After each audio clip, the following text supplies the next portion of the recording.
Hello, and welcome to our fourth week focusing on Christmas for Awakened. You've heard the birth narrative in the Gospel of Luke, where the Holy Family travels to Bethlehem for a census and then Jesus is born and placed in a manger.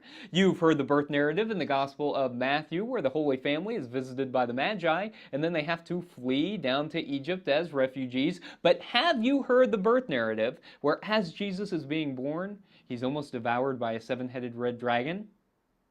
No? It's in there, I promise, but perhaps not surprisingly, it is not found in the Gospels. It's found in the ever-weird book of Revelation.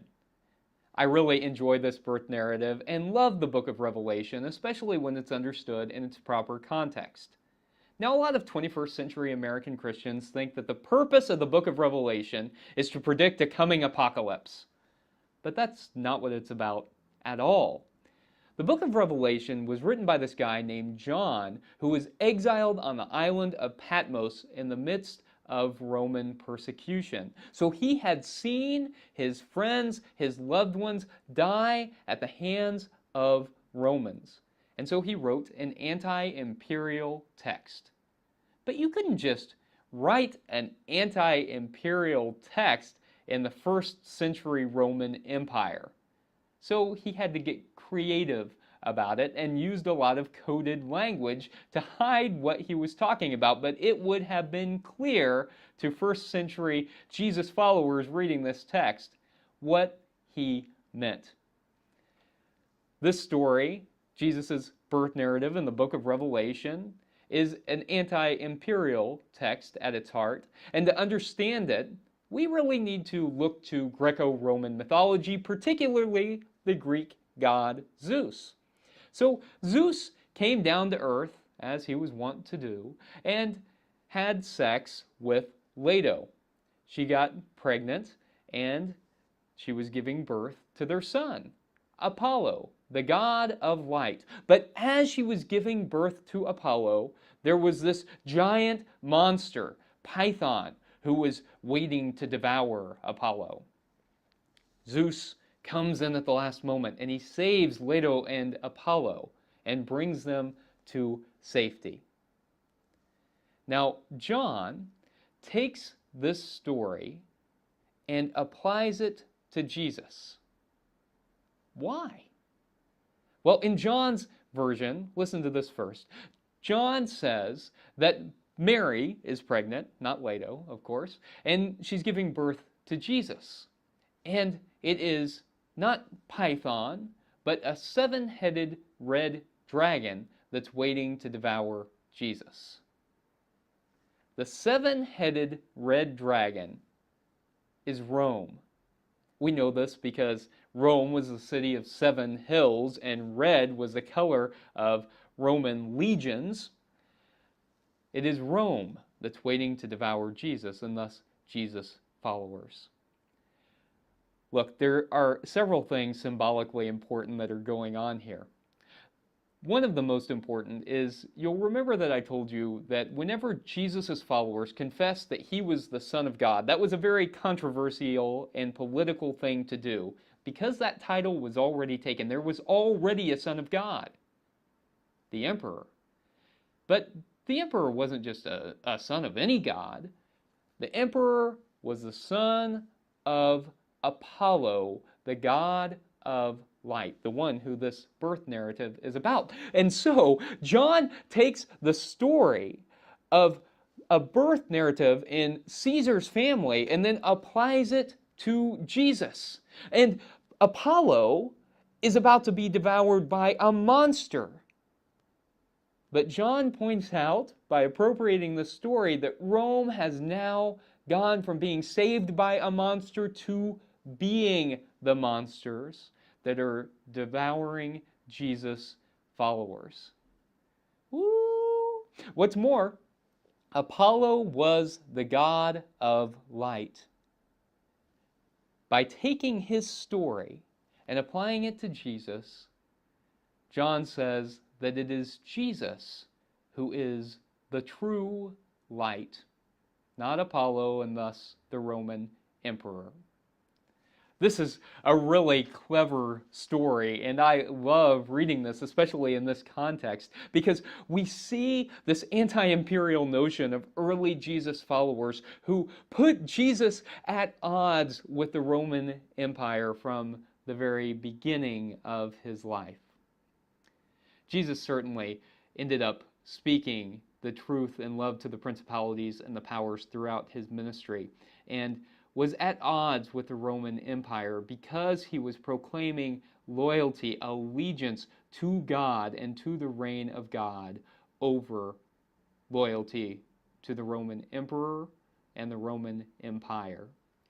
Jesus' followers, when they confessed that he was the Son of God, they were saying that they saw God through Jesus and not through Caesar.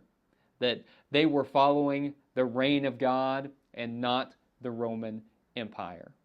That the Roman Empire that achieved peace through conquest and violence was not a strategy that was compatible with the reign of God, because the reign of God achieved peace through the presence of love and justice. And Jesus' followers said that they placed their loyalty in love and justice. Love is what Jesus' message is about at its heart. We hear over and over again that God is love, and that our call as Jesus followers is to love one another as God has first loved us. And so the heart of the Christmas story, perhaps this one in particular, is that we are called to love one another and to build God's reign on this earth through love and through light. This week, we'll light our final candles on our Advent wreath. We'll light the candle of love and think about where we have experienced love in our lives. And we will also light the center candle, the Christ candle, the Jesus candle. And perhaps as we light that this week, we can take special note of the fact that the Roman emperor's divine father was said to be the God of light. And yet Christians confess that it is Jesus who is the light of the world, calling us to be a city on a hill that all can see. That it is the light of love that shines in the darkness, and that the darkness shall never overcome. May it be so.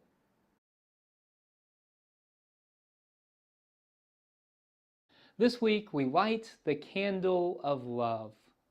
We think about all those places in our lives where we are currently experiencing the most love, recognizing that God is love. God is love, and where we see God in our lives is where we are experiencing love. We are also cognizant of those places in our life and in our world that deeply need love. May this world find the love that it desperately needs. I invite you, as you're turning to your Advent wreath, to light the last blue candle, the candle of love.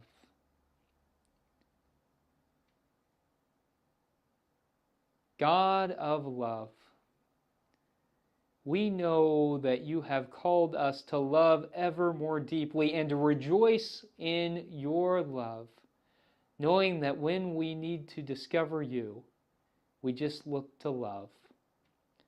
May that love rule our hearts and enliven our lives. May it be so. Amen.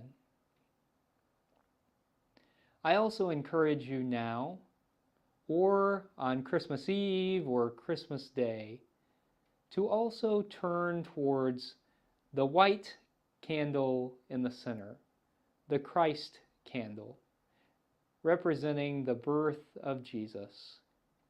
As we turn to this candle, we recognize that Jesus' teachings are a light for our lives. That Jesus' teachings teach us how to live and teach us how we can experience God in our lives. And so we give thanks as Jesus followers for his life, for the light that he is to us, and the encouragement he gives us to be a light of love and hope and peace and joy for all this world.